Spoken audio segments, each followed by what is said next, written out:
Oh, record. Oke. Udah kelihatan ya Bapak Ibu ya. Oke. Nah, kemudian karakteristik komunikasi nirkabel ada interference dan noise, kemudian permasalahan pada hidden terminal, exposed terminal, kemudian medium access protokol. Bagaimana mendesain kriteria dari multiple access kontrol protokol ini. Ada TDMA, ada yang disebut dengan JSMA. Kemudian pertama tentang gelombang radio.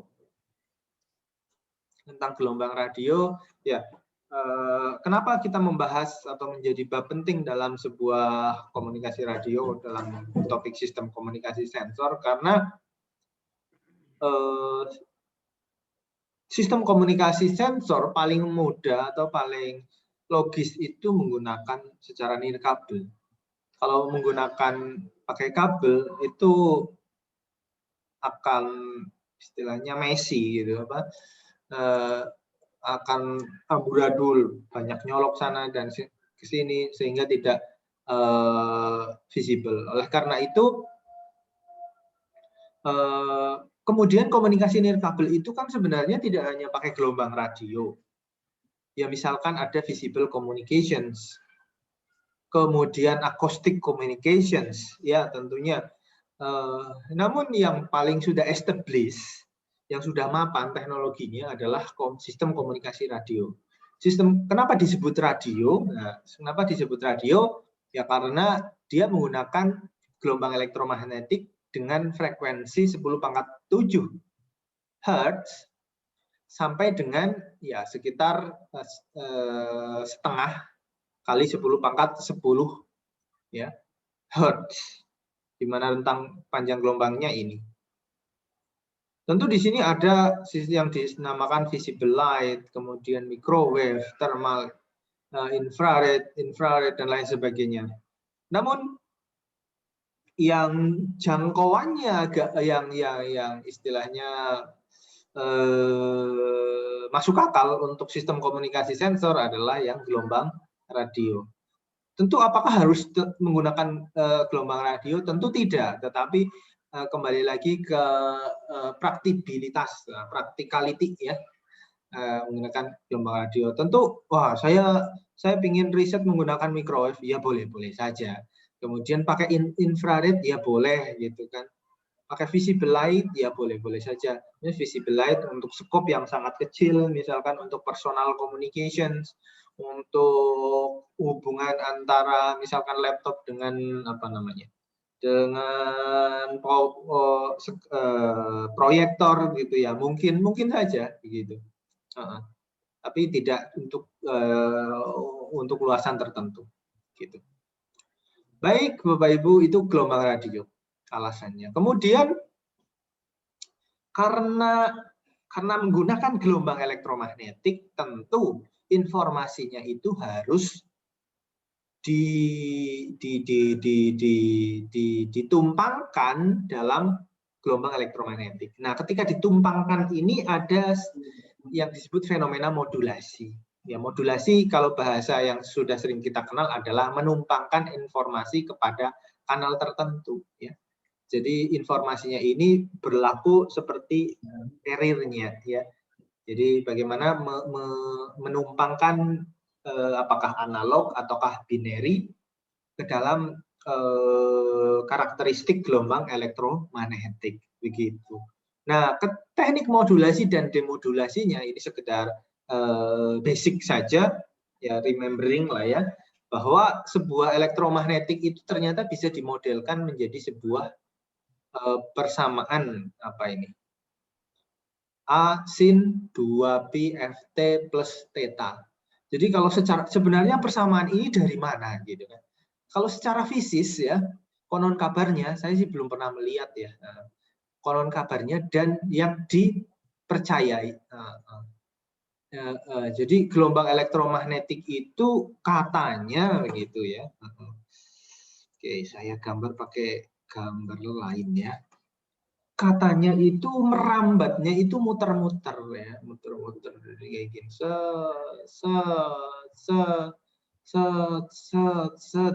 Sampai ke tujuannya, terpropagasinya. Nah, kalau kita iris, misalkan di sini ada apa ini, ada ini misalkan ini sumbu Z-nya, ini sumbu X dan sumbu Y-nya. Kalau kita abaikan sumbu Z, ya menjadi seperti ini kan, Y sama X. Kalau seperti ini, sinyal itu apa? Bentuknya muter-muter gitu ya, muter-muter. Nah, muter-muter. Oke. Kemudian kalau yang sumbu Y dan sumbu Z ya, Y dan sumbu Z kan dia seperti sinusoid, seperti itu. Nah, bagaimana memodelkan secara matematis dari fenomena fisik sinyal ini gitu kan. Paling tepat ya berarti dia digambarkan atau dimodelkan secara matematis seperti itu.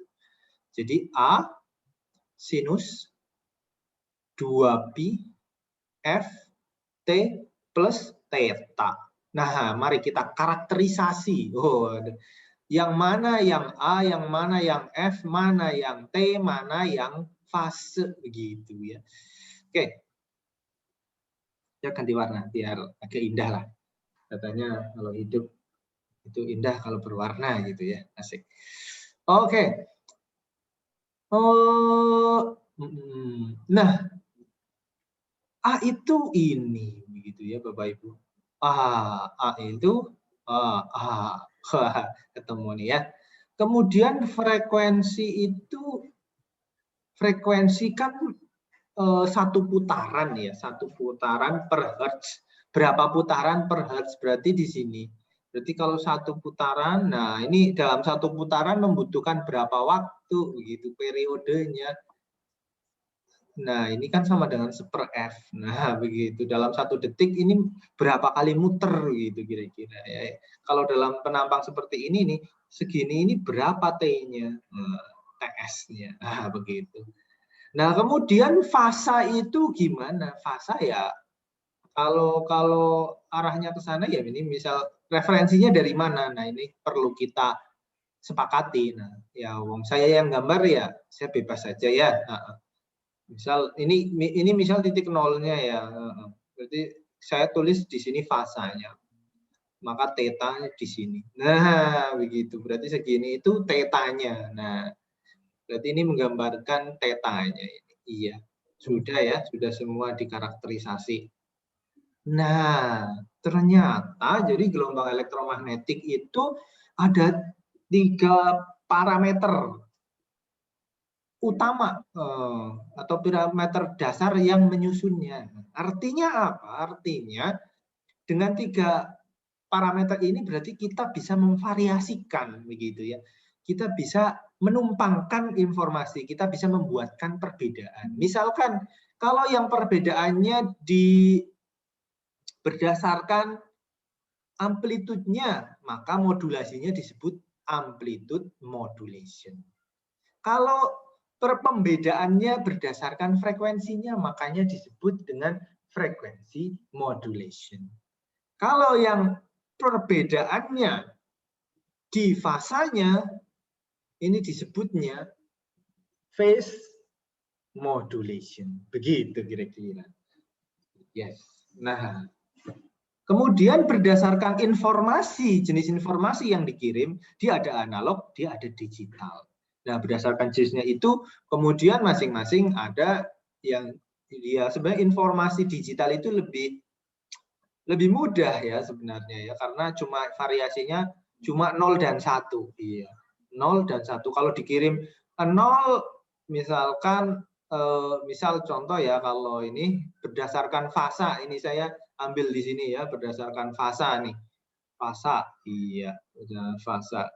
Kalau dibedakan berdasarkan fasa, misal di sini kalau fasanya di sini itu 0, kalau fasanya di sini itu 1. Jadi divariasikan seperti itu. Nah, ini disebutnya karena hanya 2 namanya binari. Bi itu 2, biner itu binari, shift keying, shift keying, karena ininya berdasarkan fasenya ya, shift keying. Yes. BPSK. Kemudian kalau yang 4, saya pengen nambahin dong di sini, iya, namanya key PSK. Ada differential key PSK. Gitu. Nah, kalau semakin banyak ini berarti kan variasinya sebenarnya semakin banyak.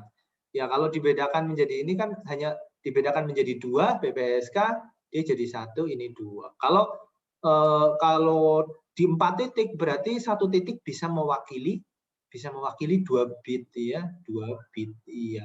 Berarti 1 clock gitu ya, 1 hertz itu ada 2 bit yang terkirim. Berbeda dengan BPSK kalau 1 puter, ibaratnya 1 fasa ke sini cuma 1 bit saja.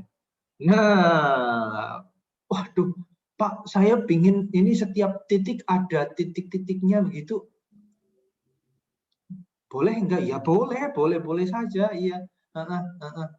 Pertanyaannya, peralatan Anda meledak enggak gitu kan pertanyaannya. Kan panas mikir ini. Membedakan ini kan kalau hanya 2 saja berarti membedakannya lebih mudah. Ini misalkan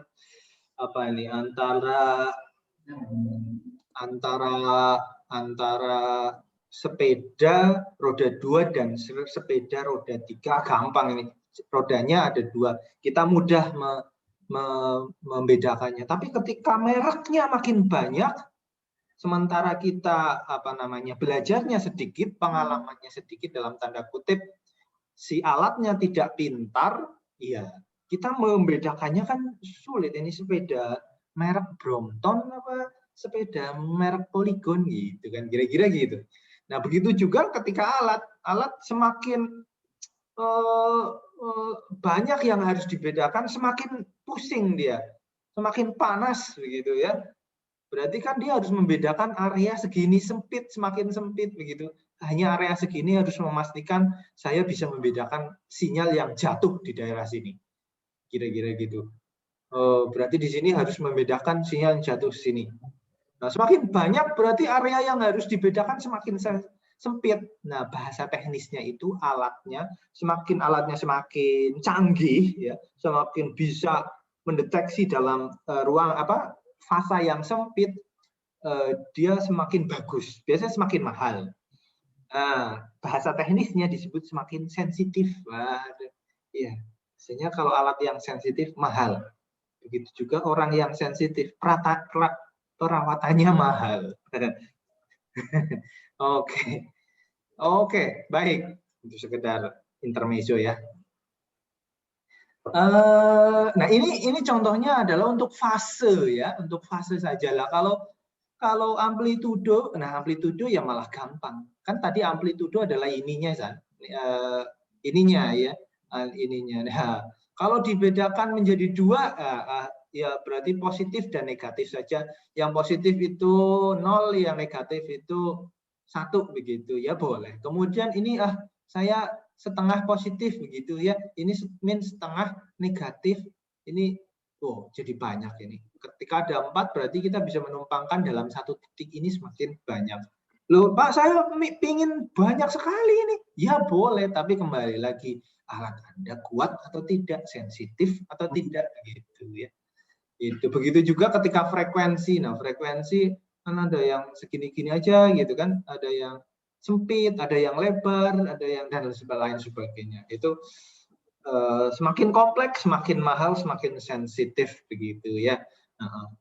Kenapa biasanya alat-alat yang akurasinya tinggi itu mahal karena dia berpikir keras begitu. Iya.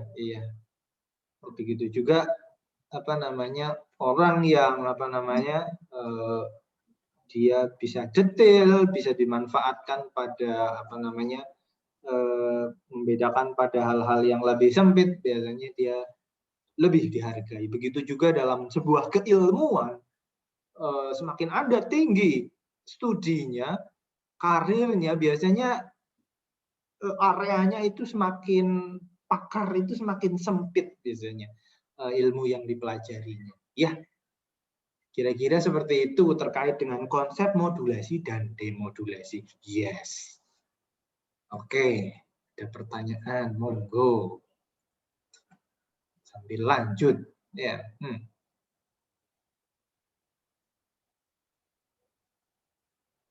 Oke, ya mungkin masih mikir-mikir ya. Kita lanjutkan ya. Interference dan noise. Nah, ini adalah hal yang biasa terjadi dalam sistem komunikasi nirkabel. Ya, elektromagnetik itu nggak kelihatan ya, maklum nggak kelihatan biasanya suka nyasar-nyasar begitu ya, atau yang kadang sengaja nyasar begitu ya. Misalkan ini ada A, ini B, ini C begitu ya. Ini adalah misalkan stasiun radio Prambos. Waduh, Prambos. Ini kita ini lagi mendengarkan musik begitu ya. Nah, dari Prambos ya. Nah, ini mendengarkan ini sinyalnya dikirim dari Prambos ke rumah kita. Nah, ini apa namanya? Pertama yang sulit untuk dihindari adalah noise ya. Jadi di sini ada noise ya begitu ya. Noise itu bisa di generate dari sisi transmitter ya. Bisa di-generate dari sisi receiver ya. Ketika mengenerate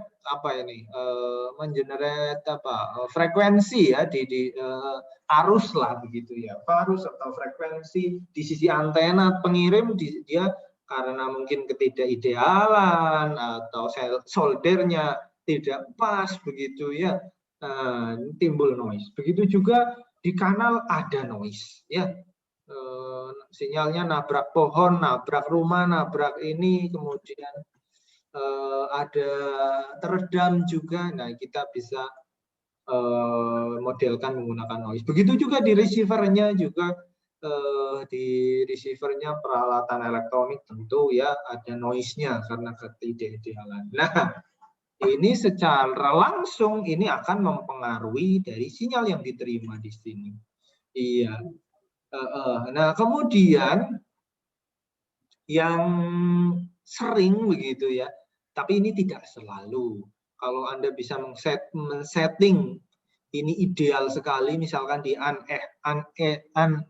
anechoic chamber, di dalam ruangan tertutup, tidak ada pantulan dan yang luar nggak boleh masuk, sinyalnya yang di dalam nggak boleh keluar. Nah, ini biasanya hanya ada noise saja. Interferensinya bisa kita minimalisir begitu. Nah, tapi kalau di terbuka ya, misalkan ini siapa ini si Joko mau break-breakan begitu ya, wah ini bocor karena powernya terlalu besar, ini diterima mengganggu si siarannya Prambos sehingga ini ibaratnya sebagai interference. Nah, di sini kalau sinyal yang diinginkan disebut dengan S, misalkan ini sinyal yang diinginkan, kemudian pengganggunya adalah noise dan interference, ya. Secara matematis sebenarnya ini ditambah ini ya, ditambah begitu kan. Sinyal yang diterima itu sama dengan sinyal yang dikirim ditambah noise ditambah interference begitu. Nah, Pak, ini secara matematis kan seharusnya menguatkan, ditambah kan berarti sinyalnya makin besar ya. Nah, ini secara matematis begitu. Namun secara prakteknya, secara aplikasi penambahan ini sebenarnya add up saja. Dia bekerja pada domain yang berbeda. Dia random, ini sinyal itu deterministik. Begitu juga interference itu lebih kepada mengacaukan informasinya, sehingga berdasarkan analogi itu bahwa ini yang bersifat positif dan ini yang mengurangi ya atau bersifat negatif, maka kita melihat perbandingannya, maka disebut dengan ada yang SNR, ada yang SINR. Nah, kalau yang komplitnya ya seperti ini, bahwa sinyal yang diterima itu akan ekivalen dengan perbandingan SI per, nah ini dalam rangka powernya ya, powernya. Yes, powernya itu akan ekivalen seperti ini. Oke, nah kebetulan si Shannon ya, Shannon ini udah lahir duluan sih ya, jadi dia bisa menemukan. Mungkin kalau siapa Mirza yang lahir duluan, mungkin ini bukan Shannon capacity tapi Mirza capacity gitu ya. Canda ya, oke. Tapi insya Allah Mirza juga tidak kalah dengan Shannon lah. Kemudian, nah ini si Shannon itu menemukan begitu, kalau gitu ya sudah, dengan modal ini gimana dia biar bermanfaat ya, perbandingan antara power sinyal dan power interference plus noise ini bermanfaat, ngukurnya gimana begitu kan, bisa bermanfaat itu gimana gitu. Nah ya sudah, dia bikin rumus begitu, rumus ya, sebenarnya rumusnya dari sini sih, tapi kalau ini dibagi kan, ini kan jadi satu ya, ini dibaginya jadi S per SI, nah plus 1, nah ini munculnya angka 1 itu dari situ, karena dia dibagi saja begitu, ini muncul angka 1 begitu.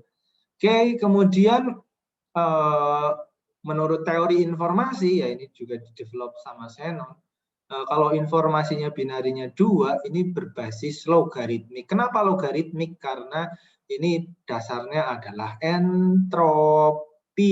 Artinya semakin acak, maka entropinya semakin besar. Ya, ini jadi untuk mengukur informasi ya. Ternyata binary itu bisa diekivalenkan, dipadankan dengan besarnya informasi yang bisa dikirimkan. Nah, ini yang terkenal ini dalam sistem komunikasi ya, capacity, Shannon capacity.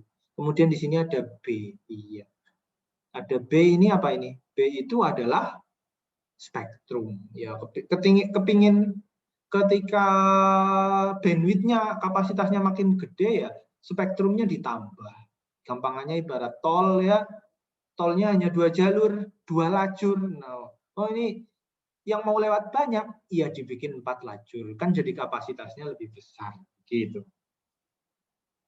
Gampangnya begitu. Nah, message yang ingin saya sampaikan ini nothing, tapi message yang powerfulnya rumus ini adalah dari generasi pertama sampai dengan generasi ini mau generasi ke 5G ya. Saya nggak tahu nanti generasi ke 6G masih berlaku atau enggak. Rumus ini masih diberlaku. Dan ini hanya ngotak-atik bagian-bagiannya saja. Iya. Bagian-bagiannya saja. Kalau dulu yang 5G itu sebenarnya dia kan hanya berbasis analog ya. Analog berarti lognya ini tidak berbasis 2, tapi berbasis E ya, natural ya. Jadi learn aja. 1 plus S per I per N begitu. Ini 5G rumusnya seperti ini aja. Kemudian kalau yang 2G itu sudah biner ya, berarti dia B log 2. Nah, 1 plus S plus I plus N. Iya, ini 2G ya. Kalau 3G gimana 3G? 3G dia sudah bermain coding ya, bermain coding berarti dia B basisnya masih biner, 1 plus di sini ada komponen M, komponen H. Komponen H S per I plus N. Jadi yang dioptimasi adalah hanya diotak-atik sedemikian rupa sehingga dia bisa memuat daya yang besar, ini powernya nanti besar ya, dioptimasi begitu ya, sehingga nanti C-nya juga membesar. Spektrumnya juga diperbesar. Biasanya setiap teknologi bandwidth-nya digedein biasanya, biar nambahannya nampol gitu ya. Kalau cuma dioptimasi ininya saja kadang kurang nampol. Kemudian yang 4G juga sebenarnya kan dia nambah apa? 4G dia di capable MIMO kan. MIMO itu sebenarnya di sini ada faktor N di sini. N menunjukkan jumlah antenanya. Yes, antenanya. Semakin banyak antenanya, maka kapasitasnya nambah lagi. Iya. Adapun ini codingnya kan tadinya pakai kalau 3G itu WCDMA atau CDMA lah, kode division multiple access begitu ya. Sebenarnya yang dioptimasi adalah apanya? Ya kanalnya juga gitu kan. Nah, kalau yang 4G itu pakai OFDM. Yang bagian mana ya? Bagian hanya saja begitu. Nah, katakanlah di sini ada variabel M. Kemudian yang 5G yang mananya? Ya, 5G ada tambahan di sini sedikit pakai LDPC coding. LDPC coding. Intinya ya menambahkan power dari sinyalnya kan. 5G itu kan berapa itu? 256 QAM ya kan? Bisa sampai dengan order 256 QAM. Artinya yang otak-atiknya sebenarnya di sininya. Ditambah sinyal, ditambah begitu kan. Dan spektrumnya dia 5G spektrumnya beranjak ke terahertz, di mana bandwidth-nya makin besar. 5G lebih besar dari 4G, begitu. Ya, jadi sebenarnya ngutik-kutik atau ngulik-kulik rumus ini aja, ya teknologi itu ya. Apa lagi? Poinnya adalah, jadi poinnya ketika Anda nambah variabel di sini, multiplier dibanding dengan di sini, efeknya besar mana? Efeknya besar sini. Jadi menambah antena itu jauh pada kondisi yang sama ya, maksudnya kondisinya dijaga ya dalam tanda kutip begitu ya, kondisi ideal secara teori, bahwa menambah antena itu lebih benefit daripada menambah coding, mengoptimasi kanal. Karena kenapa? Karena ini pengalinya linear loh ya. Nambah antenanya nambah 2 itu berarti kapasitasnya 2 kali. Tapi kalau M, ini walaupun ditambah 2, ini penambahannya adalah log 2 S. Log, masih di log gitu ya. Masih di log. Jadi lebih kecil, kurang dari 2. Ya. Oleh karena itu, kenapa Massive MIMO itu saat ini terus dikembangkan, karena semakin banyak menggunakan antena itu multiplier-nya lebih besar dari pada mendevelop ordernya begitu ya, misalkan ordernya dari tingkat kompleksitasnya mungkin sama, penambahan antena itu lebih menguntungkan ya. Ya, kira-kira seperti itu ya. Bahkan ya. Lanjut ya, Bapak Ibu. Oke. Nah, kemudian back to the benang merah, back to the laptop ya. Permasalahan yang lain dalam sistem komunikasi nirkabel berbasis gelombang radio di sistem komunikasi sensor adalah hidden terminal. Ya, ini ujung-ujungnya adalah interference juga ya. Jadi kalau ini misalkan ya, misalkan ini ada sensor A, B, C, D ya, A, B, C, D. A dan C kirim paket secara bersamaan. Ini tandanya panahnya ke sini, twing, ini ke sini. Yang A maksudnya ke B, yang C maksudnya ke D. Oke.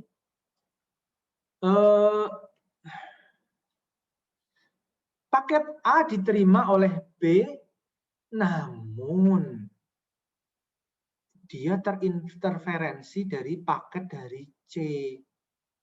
Ya. Si A yang hidden yang mana? Ya ini A dan C itu hidden, tertutupi karena jarak misalkan. Nah, dia ngirim ke sana, terus si B, si C ngirim, dan wah diterima juga sama si B, padahal si C itu ngirimnya maksudnya ke D. Tapi kok bisa diterima si B? Ya karena kalau sensor kan nggak canggih ya, nggak ada nggak mostly kebanyakan belum support beamforming, jadi nggak ada antena yang harus diputar ke sini ya biar sini begitu. Dia biasanya antenanya adalah omni. Omni berarti dia kemana-mana, di broadcast kemana-mana, seperti apa ya, lingkaran begitu. Jadi sehingga akibatnya si B ini sinyal yang diterimanya itu ada interferensi. Nah, kalau misalkan ininya powernya gede, wah ini bisa merusak sinyal dari A-nya, ini nggak denger ini biasanya. Paketnya nggak terkirim. Nah, itu masalah dari hidden terminal. Kemudian yang berikutnya adalah expose terminal. Nah, ini expose kebalikannya dari hidden. Expose itu hubungan antara B dan C. Artinya dia sudah sama-sama tahu di sana ada C, di sini ada B. Di situ tidak ada apa-apa. Oke. Di sini ada B, di sini ada C. Nah, B dan C kirim paket secara bersamaan. Maksudnya si B itu ke A, maksudnya enggak. B dan C mengirim bersama-sama. Kemudian si B hampir bersama ya, bahasanya hampir bersama ya. Jadi misalkan ini jam 3 lebih 1 detik, ini jam 3 lebih 2 detik begitu ya. Hampir bersamaan ya. Wah, saya mau ngirim B dan C ngirim. Nah, kemudian B ternyata mendahului 1 detik, ia mencuri start begitu ya, mengirim. Nah, kemudian karena dia sifatnya omni, maka si C, waduh, ini ada sinyal ini, ada kanal ini lagi dipakai begitu, lagi dipakai. Berarti saya nunggu dulu lah ya, saya nunggu dulu biar ini dipakai dulu selesai, baru nanti saya bisa ngirim. Padahal dia bisa ngirim secara bersamaan begitu ya. Ini B ngirim ke sana, B ngirim ke sana, dan ketika interferensi di sini kan nothing, nggak ada masalah begitu kan, ya nggak urusan begitu ya. B kirim ke A, C, dan C juga nggak mungkin bisa kirim ke A karena jaraknya jauh. Nah, sebenarnya kan nggak mungkin terinterferensi atau menyebabkan drawback, tapi nyatanya si C malah nunggu, ya sudahlah, monggo si B dulu yang ngirimkan, saya nungguin begitu. Nah, padahal kan bisa. Nah, terus apa dong kekurangannya? Ya berarti 1 slot ini terbuang sia-sia. Waduh, ini terbuang sia-sia. Nah, kalau dari perspektif kanal itu tidak efektif, karena berarti satu durasi itu hilang begitu. Padahal tidak dimanfaatkan, maksudnya ya, tidak dimanfaatkan dengan optimal.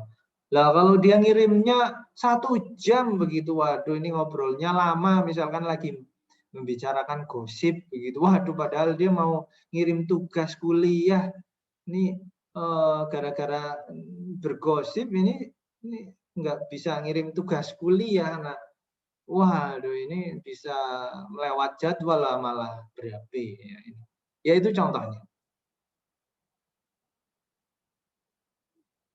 Oke, nah kemudian dengan permasalahan itu sensornya banyak, kemudian bagaimana mengorganisir agar semuanya dapat memakai kanal, semuanya bisa mengirimkan informasi dengan efektif dan efisien. Kemudian parameter apa yang diukur? Nah, kemudian adalah yang pertama adalah memaksimalkan throughput. Throughput ini akan ekivalen atau tidak sama persis, tapi ekivalen dengan C.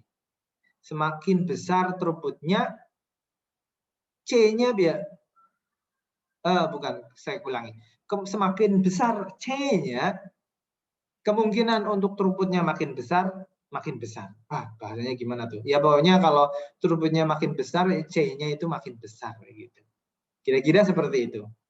Tapi tidak hati-hati, tidak selalu ketika C-nya makin besar, throughputnya makin besar, tidak selalu. In case ketika usernya banyak, usernya banyak, ngantrinya lama, begitu, throughput-nya itu nambahnya itu tidak linear, begitu. Tapi biasanya throughput-nya besar, kapasitasnya itu besar. Berarti kan semakin kita memperbesar kapasitas, memperbesar throughput, artinya kan semakin semua sensor itu terkoneksi. Ya. Kenapa koneksi penting? Ya penting ya, namanya komunikasi. Kalau tidak connected, always connected, ya itu bukan komunikasi. Itu namanya ghosting. Waduh. Oke, biar kekinian lah ya Bapak Ibu. Oke, baik. Saya jadi ketawa sendiri. Oke, baik. Kemudian parameter berikutnya apa? Delay. Ya, kita ingin meminimalkan delay. Tentu semakin cepat komunikasi itu semakin baik. Artinya delay-nya semakin kecil, gitu kan? Semakin kecil delay-nya, maka informasi semakin cepat sampai. Semakin cepat sampai, pekerjaan cepat selesai, cepat pulang, gitu ya. Cepat naik gaji ya, waduh, cepat meningkat karirnya. Waduh, ini siapa ini? Ini Pak Elang. Waduh, ini pekerjaannya cepat sekali nih.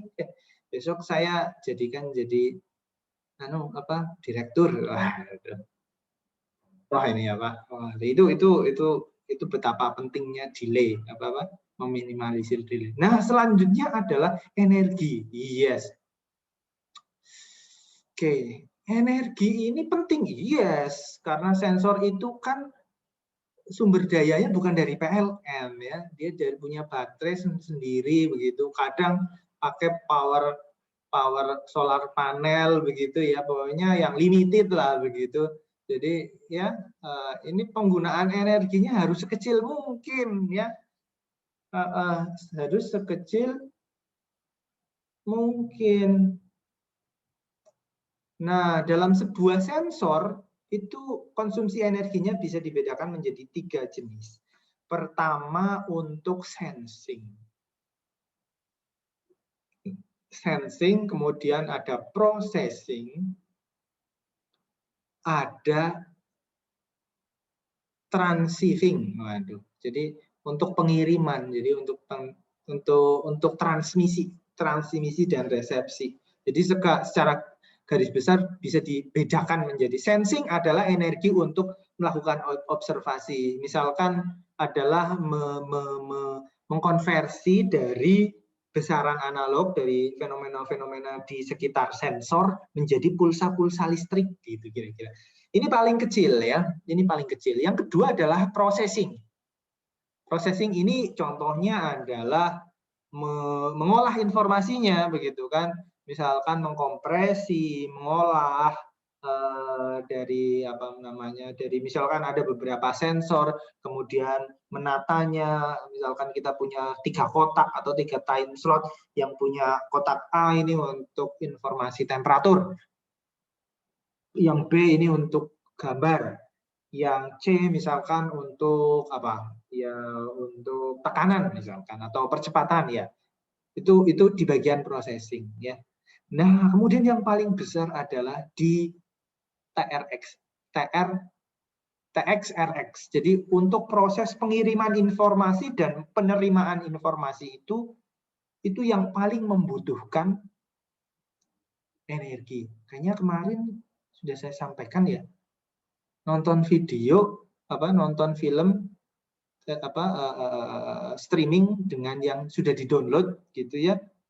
Energinya jauh lebih besar ketika streaming. Lebih keras.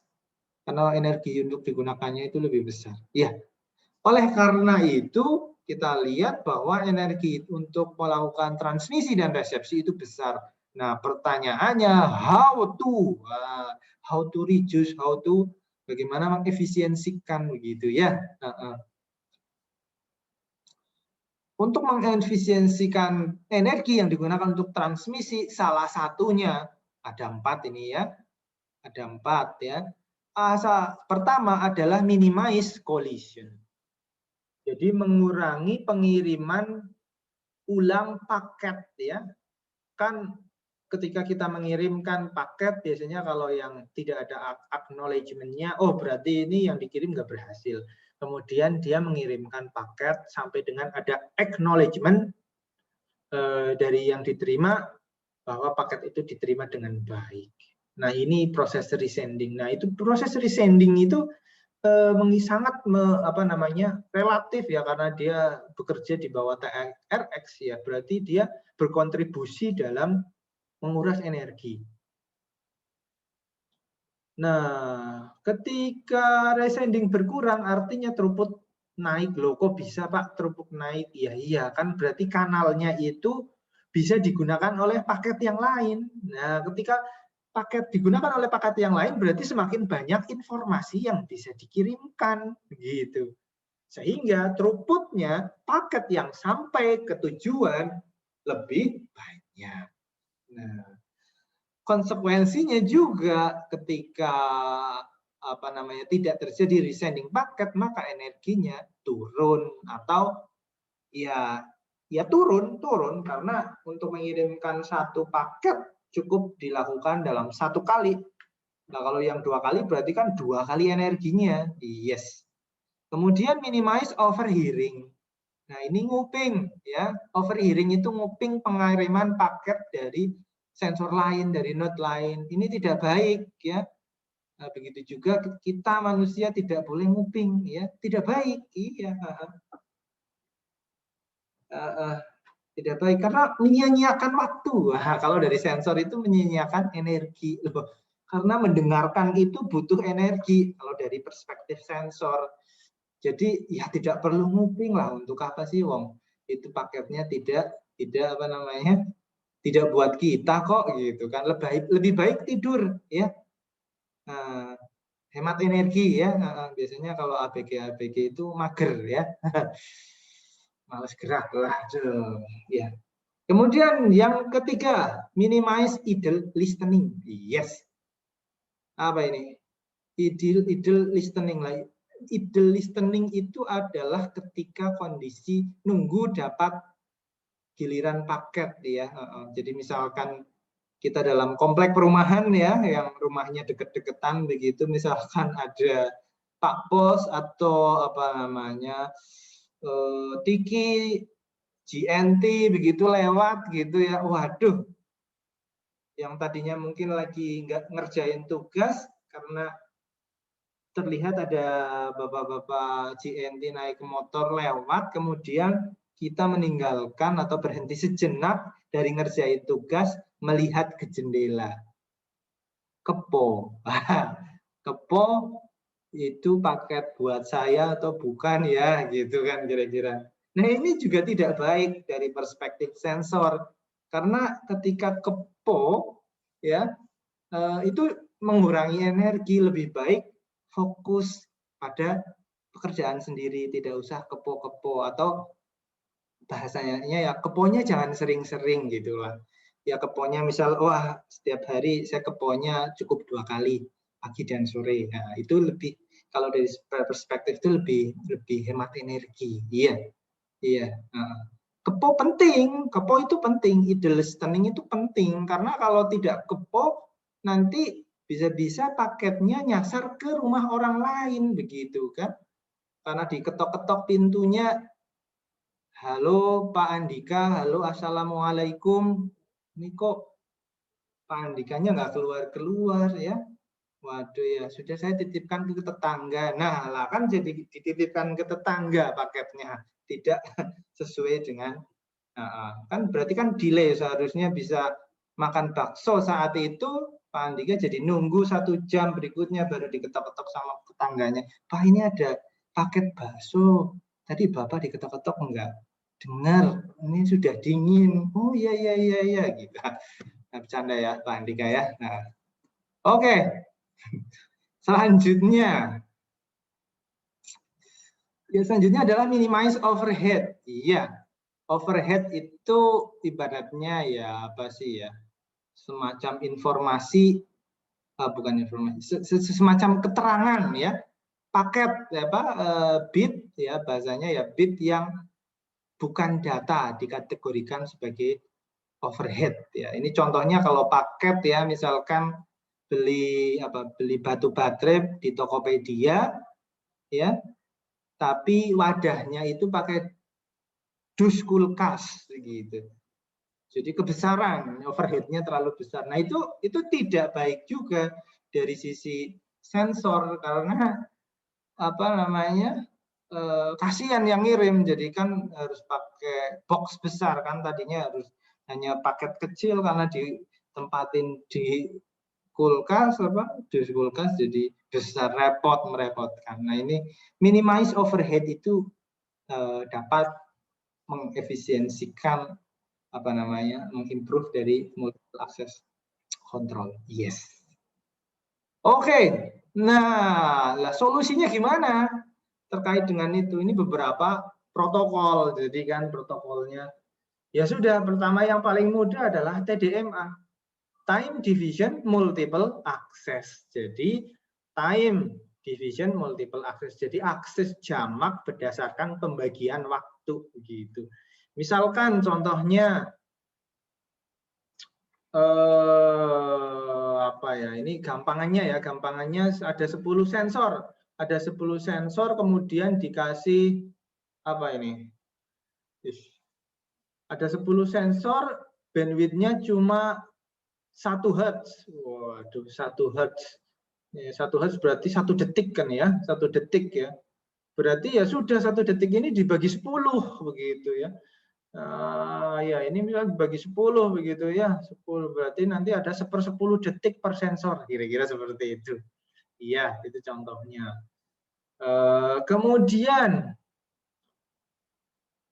jika durasinya terbatas sedangkan jumlah node-nya banyak lah, ini misalkan sudah dipotong-potong, oke lah sekarang sudah ada 20 dibagi 20, ternyata setelah dibagi 20 karena sangat sempit begitu ya, kembali lagi ini alatnya sensitivitasnya bagus atau tidak, ternyata dia tidak bisa mendeteksi 1/20 detik begitu ya.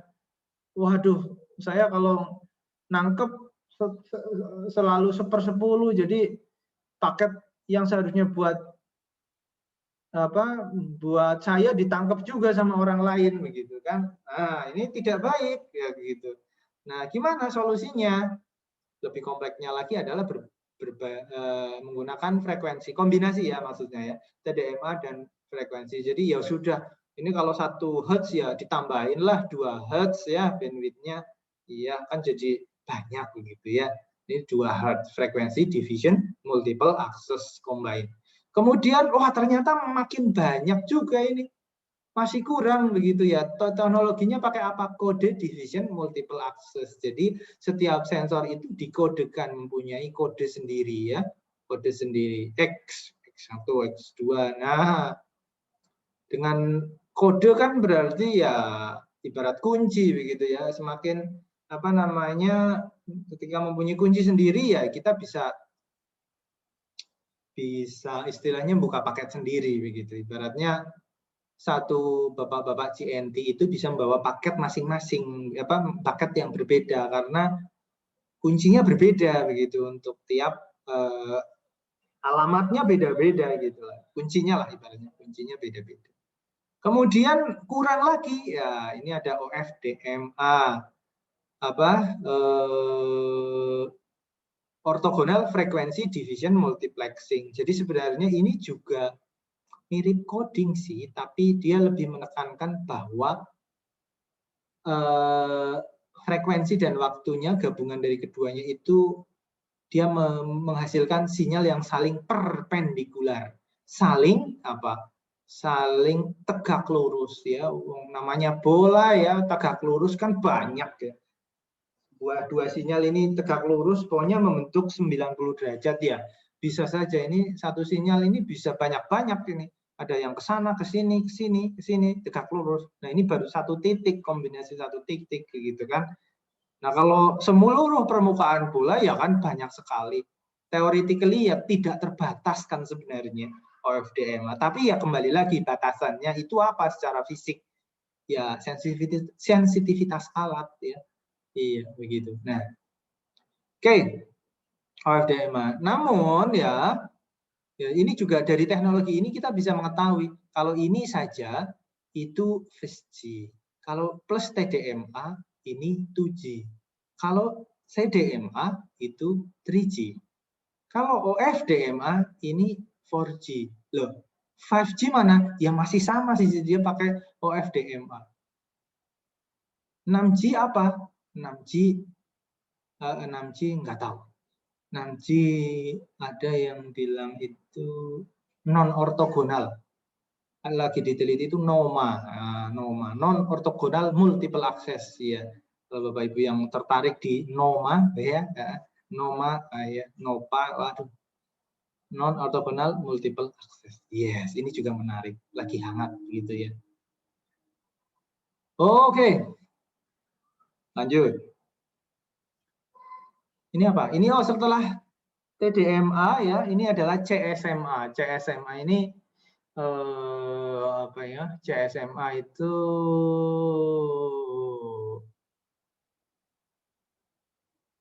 saya lupa, sensing multiple access, collision sensing multiple access apa ya? Nanti saya cek lagi. Tapi intinya adalah listen before talk ya. Listen before talk, jadi mendengar dulu sebelum berbicara. Artinya mendengarkan kanalnya lagi dipakai atau tidak, begitu kan? Kalau lagi dipakai ya jangan ngomong begitu, karena itu akan membuat interferensi. Sender itu harus bisa melihat kanalnya lagi dipakai atau tidak. Jika kosong maka sender akan coba mengirimkan begitu. Nah, CSMA ini dibagi dua, CSMA collision detection dan CSMA collision avoidance. Bedanya apa? Yang collision detection berarti kirim dulu lah pokoknya. Kirim dulu baru dideteksi. Nyampe enggak? Nah, gitu kan. Dideteksi. Oh, enggak nyampe. Ya udah kirim lagi. Ya. Itu collision detection. Kalau CSMA collision avoidance ini berarti ini lihat-lihat situasi dulu, ini benar-benar nggak dipakai atau gimana, ini apa saya lihatnya kurang detail gitu kan. Nah, oh iya ternyata kanalnya lagi kosong. Nah, berarti dia dikirim. Jadi ngecek dulu baru ngirim, kalau ini ngirim dulu baru ngecek. Kemudian di samping ini ada algoritma CSMA CA. Jadi yang collision avoidance. Jadi misalkan ini awalnya sebuah sensor ingin mengirimkan paket ya, mengirimkan paket, melihat kanalnya free atau tidak. Kalau no berarti dia ya nunggu begitu ya, nunggu spektrumnya nggak ada yang pakai begitu kan.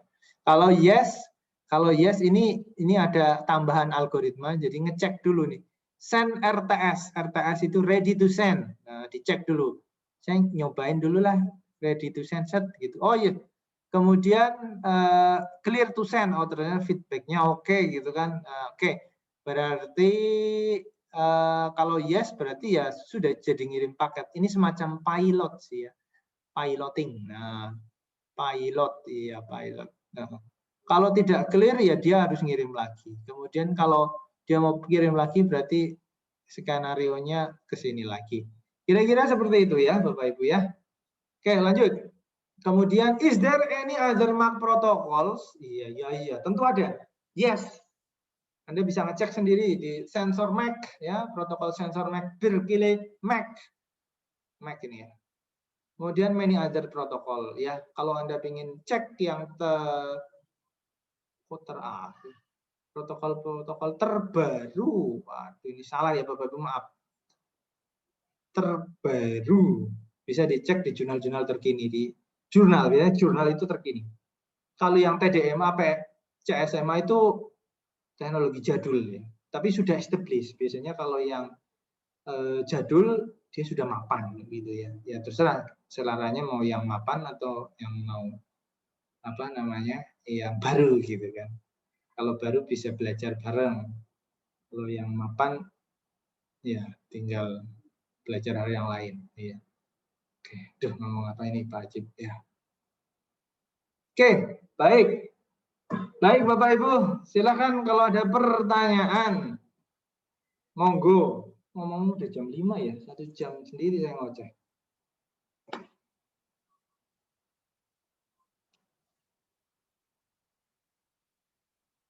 Ya, silakan Bapak Ibu. Sudah ngantuk ya? Pak, izin bertanya boleh Pak? Iya boleh Pak Lang, ya silakan. Mungkin ini lebih ke kondisi keseharian ya Pak ya. Mungkin kalau dasarnya itu kenapa radio itu lebih banyak yang kita pakai itu yang FM ya Pak? Dan mungkin jarang sekali orang mendengarin radio di AM Pak. Mungkin bisa dijelaskan Pak? Oh baik. Kenapa banyak orang mendengarkan di FM daripada di AM? Itu sebenarnya selera kualitas suara. Ya, selera kualitas suara. Ya sebenarnya didrive oleh itu. Suara yang dihasilkan, jadi kan suara ya, suara atau musik lah gampangannya.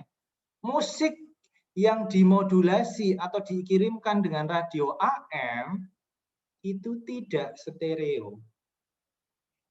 Kalau FM itu bisa stereo. Enak. Kalau stereo itu kanan kiri frekuensinya bisa beda. Kalau dangdut kiri ada jedak-jeduk-jedak-jeduknya, akhirnya bagian kanan ada perkusinya. Makanya kalau coba deh Anda perhatikan, mendengarkan musik atau ya suara gitu lewat radio AM dan FM itu insya Allah enak FM ya. Kalau sama-sama jaraknya ya, jarak dari pemancarnya gitu ya, insya Allah enak FM. Iya. Kemudian kalau dari sisi teknikalnya,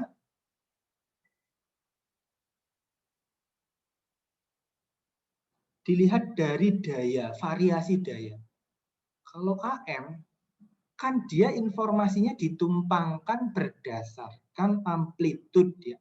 Amplitude artinya suara itu naik turun kan, by naturalnya, secara alamiahnya daya sinyal carrier-nya itu naik turun ya. Naik turun itu gimana ya? Kalau pas frekuensi tinggi ya dia turun gitu, kadang naik, kadang turun gitu ini. Oh iya kayak gini kayak gini.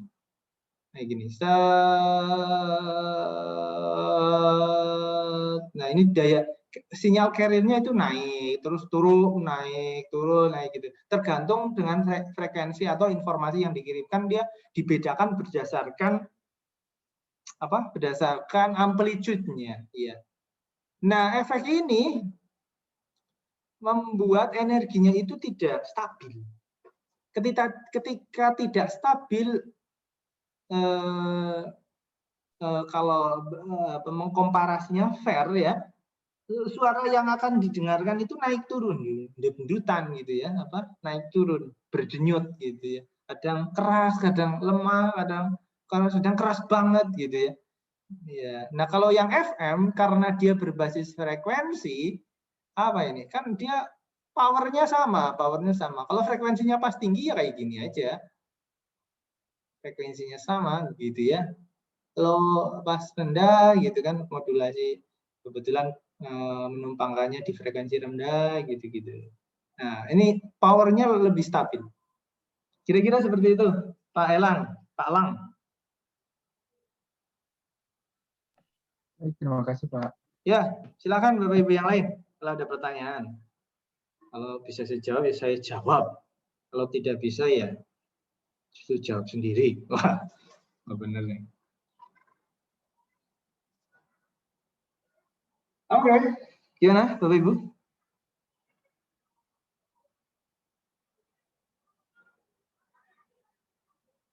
Ya. Pak mau tanya. Ya, silakan. Untuk komunikasi khususnya sensor ya, untuk pengiriman data sensor itu lebih optimal mana ya enak kalau pakai protokol apa gitu yang sekarang dipakai hingga sekarang perkembangannya?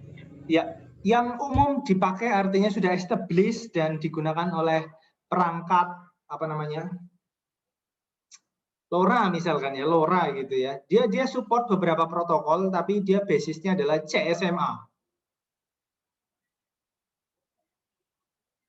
CSMA. Yes.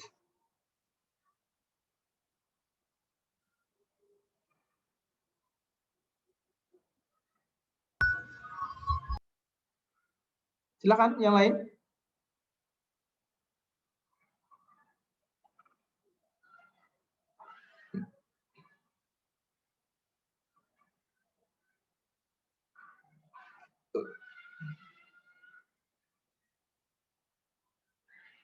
Baik, Bapak Ibu.